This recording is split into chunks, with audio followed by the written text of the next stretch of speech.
जाड़ा गर्मी बरसात दौड़ करके झेल लेते हैं। हमारी बहनें भी हम लोगों के साथ पूरे रथ यात्रा में बहुत कष्ट उठाया इन्होंने। इन्हें विशेष धन्यवाद और प्रणाम करता हूँ जन अधिकार पार्टी की तरफ से। सम्मानित साथियों, माननीय बाबू सिंह कुशवाहा जी जौनपुर से चुनाव लड़े।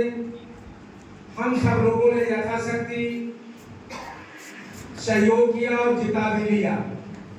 बहुत व्यस्तता थी, उसके बाद और कई व्यस्तताएं आई।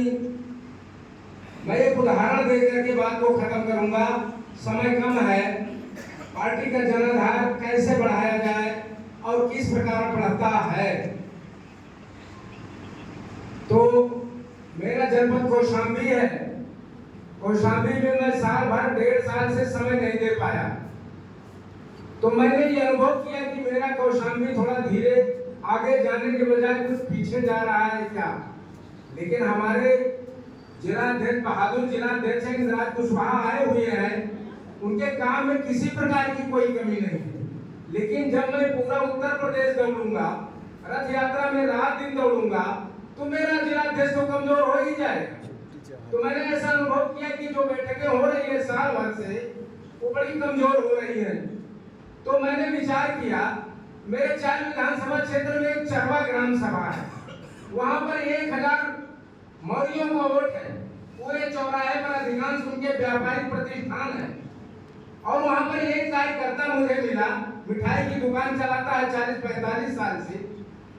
उसका लड़का जन अधिकार पार्टी का झंडा पकड़ा और वो यहाँ भी लाया। मैंने बाबूजी से मिलाया भी उसको मैंने कई बार कहा, और मेरे बिरादरी की आबादी तो बहुत बड़ी है वहां पर, मैं कुशवाहा लोगों की बात बता रहा हूँ, उनके बीच में तो मैं जाता ही रहता हूँ, करता रहता हूँ।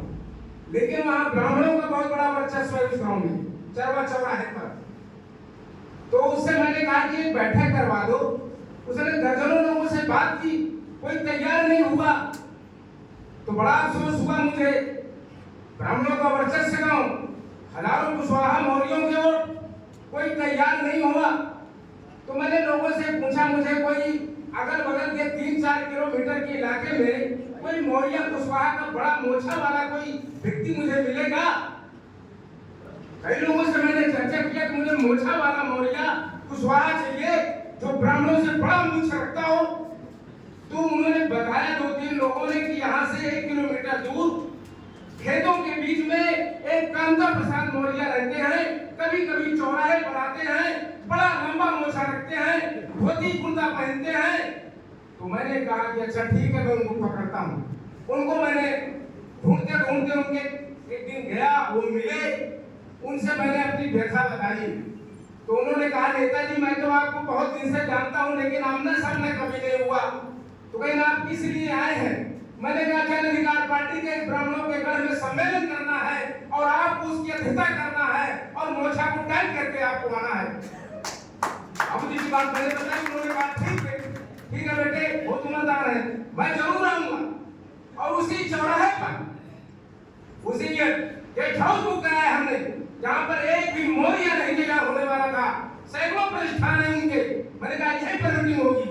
और वो बाबूजी आए और 125 लोगों को इकट्ठा करके जन अधिकार पार्टी का मजबूती के साथ वहां पर नारा लगवाया गया। और हमारे जिला प्रभारी भी आए हुए, विजय प्रताप मौर्य जी, जिला अध्यक्ष भी है, इसके गवाह हैं। और वहां पर जब 4 दिन के बाद मैं वहां पर जाता हूँ, तो वही मौर्य जो मिठाई की दुकान रखे है, उसने बताया नेताजी यहाँ पर 120 लोग जो इकट्ठा हुए, मेरे यहाँ के लोगों में बहुत बड़ी चर्चा हो गई कि जन अधिकार पार्टी, आप जिसको कमजोर समझते हो, लाखन सिंह समझ इस चौराहे पर ब्राह्मणों के गढ़ में नारा लगा के गए। तो जन अधिकार पार्टी कमजोर नहीं है। तो साथियों, मैं चुनता रहता हूँ इसी प्रकार से। और एक बात और कहूंगा, रथ यात्रा में ज्यादातर जिलों में मैं रहा। मैं अपने संस्थापक महोदय जी से कहूंगा कि मेरी बात पर क्या करेंगे। जन अधिकार पार्टी का आंदोलन बहुत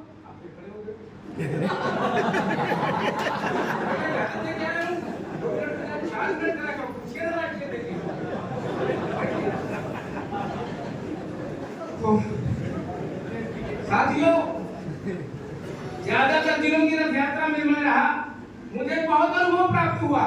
मैं कभी कभी रथ यात्रा से उतर करके नीचे चला जाता था, एकदम किनारे लाइन में जहाँ कार्यकर्ता बैठे रहते थे, उनसे मैं पूछता था कि हमारे इस कार्यक्रम में कौन कौन लोग आए हैं?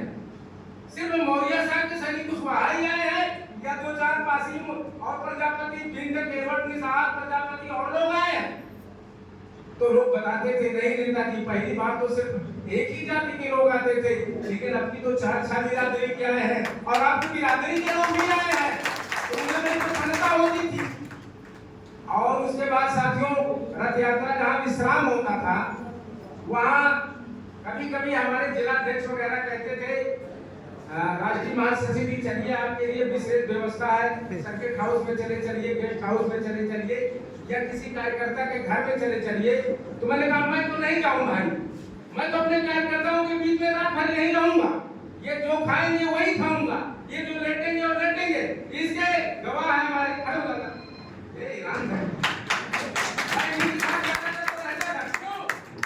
जानबूझ करके रहता था कि कार्यकर्ताओं से जब चर्चा करूंगा मैं घंटे 2 घंटे, तो उनकी भावनाओं से मैं अवगत होऊंगा और उसको मैं समय रहते राष्ट्रीय अध्यक्ष को बताऊंगा।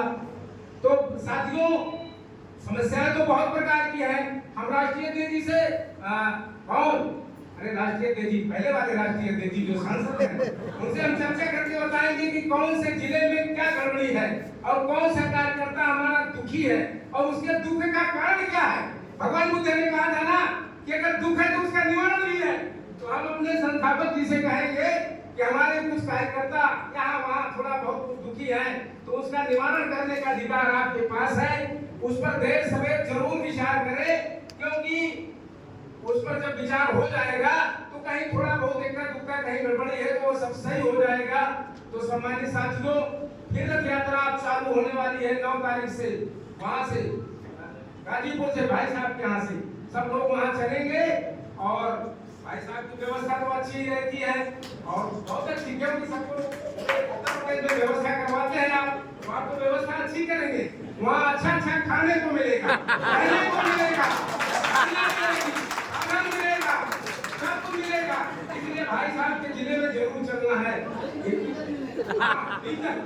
मिलेगा। धन्यवाद। नमो बुद्धाय, जय भारत।